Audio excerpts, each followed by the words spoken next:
Hello साथियों, कैसे हैं आप। आशा करता हूँ सभी अच्छे होंगे। मेरा नाम है मुकेश चौहान।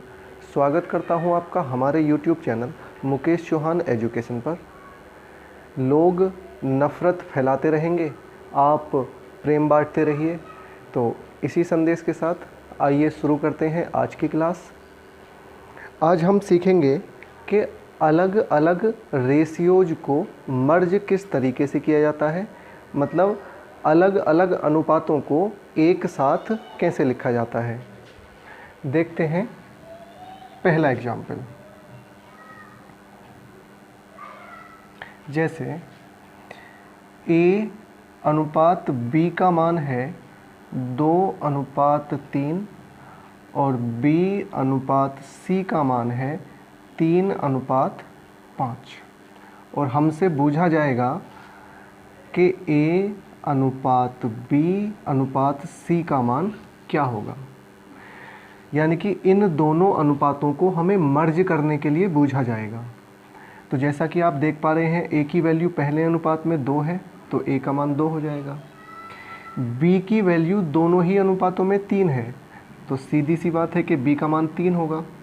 और C का मान दूसरे अनुपात में 5 है तो C का मान 5 हो जाएगा। यहाँ आप एक बात नोट कर पा रहे होंगे कि दो अनुपातों को तभी मर्ज किया जा सकता है जब उनमें कोई पद कॉमन हो।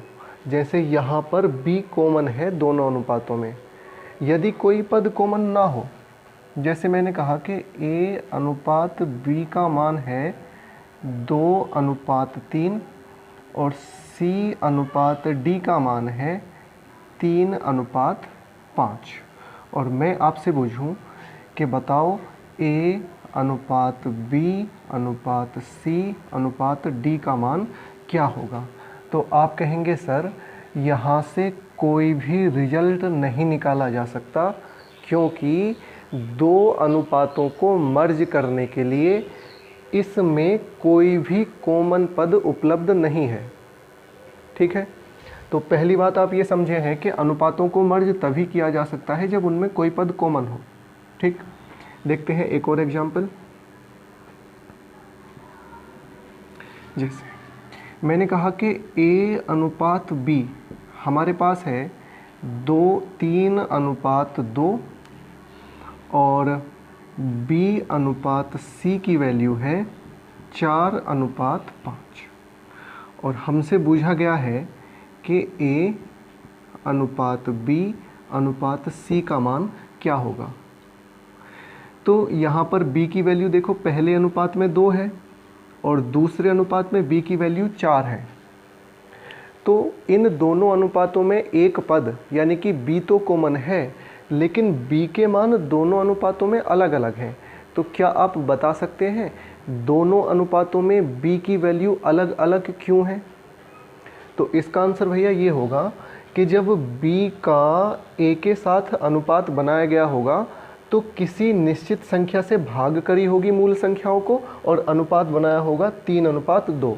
इसी तरीके से जब B का C के साथ अनुपात बनाया गया होगा तो इनकी मूल संख्याओं को किसी निश्चित संख्या से काटने के बाद अनुपात बनाया होगा 4:5। कहने का मतलब ये है कि पहले अनुपात का मल्टीप्लायर कुछ और है और दूसरे अनुपात का मल्टीप्लायर कुछ और है, यानी कि दोनों ही अनुपातों के मल्टीप्लायर अलग अलग हैं, जिसकी वजह से पहले अनुपात में B की वैल्यू 2 है और दूसरे अनुपात में B की वैल्यू 4 है। ठीक है, लेकिन B तो कोई निश्चित पद ही होगा, यानी कि B की कोई फिक्स वैल्यू होगी। तो हम यहाँ पर क्या करते हैं, दोनों अनुपातों में B की वैल्यू को सेम कर लेते हैं। देखो किस तरीके से करेंगे। आपको पता है कि 2 को मुझे 4 बनाना है, तो पहले अनुपात में 2 की गुणा कर देनी चाहिए, जिससे 2 की गुणा 2 में होने के बाद B का मान 4 हो जाएगा। ठीक है, अब यहाँ पर आप एक बात समझो कि अनुपातों में किसी भी संख्या की गुणा और किसी भी संख्या की भाग करी जा सकती है। गुणा या भाग करने पर अनुपातों में कोई भी प्रभाव नहीं पड़ता है। तो देखेंगे आप, 2 की गुणा 3 से करेंगे तो ये हो जाएगा 6 अनुपात, 2 की गुणा 2 से करेंगे तो ये हो जाएगा 4। अब ये B अनुपात C की वैल्यू 4:5 है ही पहले से, ठीक है, देखो अब क्या हुआ, b की वैल्यू दोनों ही कंडीशन में सेम हो गई है, तो बस यही अनुपात बनेगा हमारा। a का मान है 6, b का मान है 4 और c का मान है 5। ये हमारा आंसर हो जाएगा। अच्छा, एक और एग्जाम्पल देखते हैं। जैसे मैंने कहा कि एक अनुपात में a अनुपात v की वैल्यू है 1:3 और दूसरे अनुपात में b अनुपात c की वैल्यू है 5:7 और हमसे पूछा गया है कि a अनुपात b अनुपात c का मान क्या होगा। तो यहाँ पर आप देखो b पद कॉमन है, यानी कि दोनों अनुपातों को मर्ज तो किया जा सकता है, लेकिन b की वैल्यू दोनों ही जगह अलग अलग है। तो हम क्या करेंगे, दोनों वैल्यूज को सेम करेंगे। जैसे देखो, इसको सेम करने का तरीका क्या है, दूसरे अनुपात का जो कॉमन पद है उसकी गुणा कर देते हैं पहले अनुपात से, और पहले अनुपात का जो कॉमन पद है उसकी गुणा कर देते हैं दूसरे अनुपात से। देखो यहाँ पर एक मैजिक होगा, अभी दिखाता हूँ मैं क्या। 5 की गुणा जब 1 से करी है तो आपके पास आया है 5 अनुपात, जब 5 की गुणा 3 से करी है तो आपके पास आया है 15, और जब 3 की गुणा 5 से करी है तो ये आया है 15, और जब 3 की गुणा 7 से करी है तो ये आया है 21। तो क्या आप देख पा रहे हैं, ये प्रक्रिया अपनाने के बाद दोनों ही अनुपातों में b की वैल्यू सेम हो गई है। तो बस बन गई बात। अब हमारे पास क्या होगा, a का मान आया है 5 और b का मान दोनों ही अनुपातों में 15 आया है, और c का मान हमारे पास है 21। ठीक है, आशा करता हूँ कि ये बेसिक जानकारी आपके अच्छे से समझ में आई होगी। अब अनुपातों को मर्ज करने की हमारे पास 3 ट्रिक्स मौजूद हैं, हम प्रत्येक को बारी बारी से देखेंगे। देखते हैं पहला एग्जाम्पल।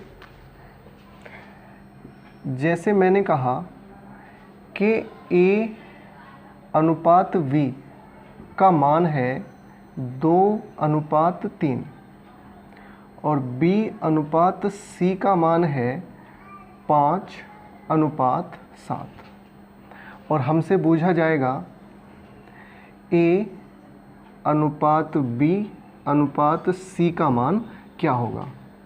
तो सबसे पहली ट्रिक तो यही है जो मैंने अभी लास्ट में बताया था कि दूसरे अनुपात का कॉमन पद जो है उसकी गुणा कर देंगे पहले अनुपात से, और पहले अनुपात का कॉमन पद जो है उसकी गुणा कर देंगे दूसरे अनुपात से, और सीधा हमारा आंसर आ जाएगा। जैसे 5 की गुणा 2 में करोगे तो ये आएगा 10, और 5 की गुणा 3 में करोगे तो ये आएगा 15, और 5 की गुणा 3 में करोगे तो 15 आएगा, यानी कि b का मान 15 हो गया, और 7 या 21, c का मान आ जाएगा 21। ठीक है, ये पहली ट्रिक हुई। अच्छा, दूसरी वाली ट्रिक देखते हैं। देखो, ये ट्रिक ऐसी है कि इन अनुपातों को उल्टा n बनाते हुए गुणा करेंगे। जैसे सबसे पहले 2 की गुणा 5 से करेंगे, फिर 5 की गुणा 3 से, फिर 3 की गुणा 7 से, उल्टा n बनाते हुए गुणा। तो 2 पंजे 10, 5 तिया 15 और 3 सत्ते 21, ये हमारे पास सीधा आंसर आ जाएगा। ठीक है, अब देखते हैं एक और ट्रिक, यानी कि तीसरी ट्रिक।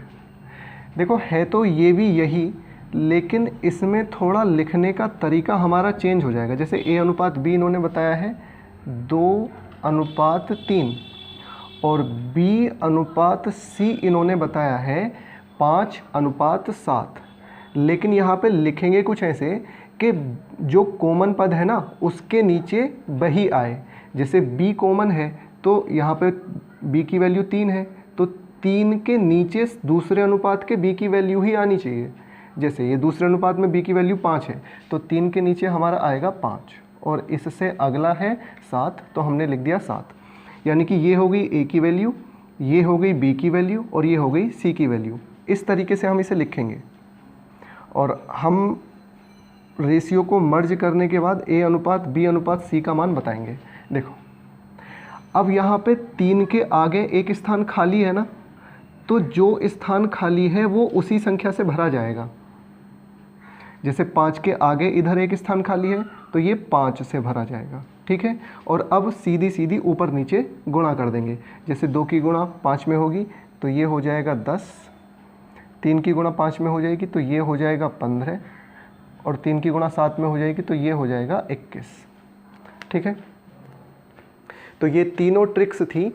मुझे उम्मीद है कि आप अच्छे से समझ पाए होंगे। आइए अब देखते हैं, यदि 2 या 2 से अधिक अनुपातों को मर्ज करना हो तो किस तरीके से मर्ज किया जाता है। जैसे मैंने कहा, हमारे पास एक अनुपात है A अनुपात B जिसका मान है 1 अनुपात 2, एक अनुपात है B अनुपात C जिसका मान है 4 अनुपात 5, और एक तीसरा अनुपात है C अनुपात D जिसका मान है 3 अनुपात 2।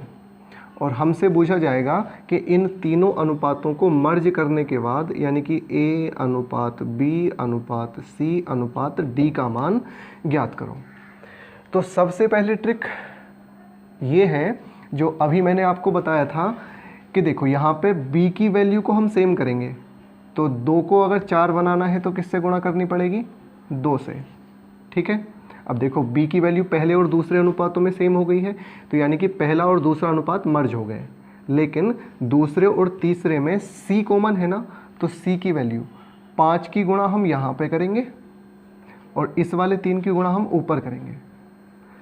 लेकिन आप यहाँ पर एक बात देख पा रहे हैं कि जब 3 की गुणा 5 से होगी तो ये तो 15 हो जाएगा, 5 तिया 15, यानी कि दूसरा अनुपात और तीसरा अनुपात तो मर्ज हो गए। लेकिन जब 3 की गुणा 4 से करोगे तो ये 12 हो जाएगा, और जबकि हमारे पास पहले अनुपात में B का मान तो 2 दूनी 4 ही है, तो B को भी तो सेम करना पड़ेगा ना, यानी कि ऊपर भी 12 बनाना पड़ेगा।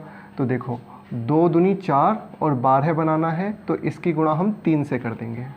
ठीक, अब देखो क्या हुआ, 2 तिया 6, 6 की गुणा पहले अनुपात में यानी कि 1 में करेंगे हम तो ये आ जाएगा 6 का ना 6, और 6 की गुणा 2 में करोगे तो ये आ जाएगा 12।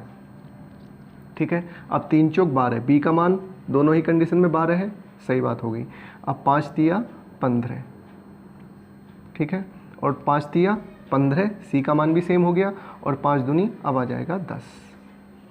ठीक, ये हुई पहली ट्रिक। अच्छा, दूसरी ट्रिक के माध्यम से देखते हैं कि इस अनुपात को मर्ज कैसे करा जाएगा। तो यहाँ पर एक ट्रिक है, सबसे पहले बाहर बाहर की गुणा, ठीक है, और जो पद कॉमन है वहाँ से मुड़ते हुए सीधे गुणा करेंगे। यानी कि B कॉमन है ना, तो 2 से आप 4 पे आओगे और 4 के बाद सीधे गुणा करोगे 3 से। ठीक है, अब दूसरे और तीसरे में C कॉमन है तो पहले C पर आओगे और C से मुड़ोगे और लास्ट में कर देंगे बाहर बाहर वालों की गुणा। ठीक है, बस देखो यही आंसर आएगा, 4 तिया 12। अब 2 चौक 8, 8 तिया 24। ठीक है, अब 2 पंजे 10, 10 तिया 30, और लास्ट में बनेगा 5 दूनी 10 दूनी 20। और अभी मैंने आपको बताया था कि अनुपातों में किसी भी संख्या की गुणा करी जा सकती है और किसी भी संख्या की भाग करी जा सकती है। तो यहाँ पर हम 2 से भाग करेंगे तो देखो रिजल्ट क्या बनेगा, 2 से भाग करेंगे तो ये आएगा 6 अनुपात 12 अनुपात 15 अनुपात 10। ठीक है, अच्छा देखते हैं तीसरी ट्रिक। तीसरी ट्रिक में लिखने का तरीका थोड़ा सा चेंज होगा। जैसे A अनुपात B का मान है 1 अनुपात 2 और B अनुपात C का मान है 4 अनुपात 5, तो B के नीचे B का मान लिखा जाएगा यानी कि 4 अनुपात 5। और तीसरा अनुपात है C अनुपात D का 3 अनुपात 2, तो C की वैल्यू C के नीचे लिखी जाएगी यानी कि 3 अनुपात 2। ठीक है, अब देखो, अब जिसके आगे जितने स्थान खाली हैं वो उसी संख्या से भरे जाएंगे। जैसे 2 के आगे आप देख पा रहे हो एक स्थान, पहला स्थान 2 से भर दिया और एक स्थान और खाली है तो फिर से 2 से भर दो। अब 5 के आगे एक स्थान खाली है तो इसे 5 से भर दो। अब 4 के इधर भी एक स्थान खाली है तो इसे 4 से भर दो, और 3 के इधर 2 स्थान खाली हैं तो इसे हम भरेंगे 3 से। ठीक है, ये अब इस तरीके से ऊपर नीचे इनकी गुणा कर दो, यानी कि 1 चौका 4 तिया 12, पहला आएगा 12, दूसरा 4 दूनी 8 तिया 24, 5 दूनी 10 दिया 30, और ये हो जाएगा 5 दूनी 10 दूनी 20। और इसे भी अगर हम 2 से भाग कर दें तो देखो यही अनुपात बन जाएगा 6:12:15:10। ठीक है। अच्छा, आप देख पा रहे होंगे कि तीनों तरीके तो अलग अलग हैं, लेकिन हम तीनों में काम तो एक ही कर रहे हैं, मल्टीप्लायर को सेम करना। ठीक है। अच्छा, इस तरीके से आप 3 या 3 से अधिक अनुपातों को भी या कितने ही अनुपातों को मर्ज कर सकते हैं। मुझे पूर्ण विश्वास है कि आप इस कॉन्सेप्ट को अच्छे से सीखे होंगे। यदि आपका कोई भी प्रश्न हो या कोई भी डाउट हो तो आप कमेंट बॉक्स में मुझसे ज़रूर पूछ लें। मैं यथासंभव प्रयास करूंगा आपके प्रश्न के उत्तर देने का। तो ये थी आज की क्लास। मिलते हैं अगली क्लास में। जय हिंद।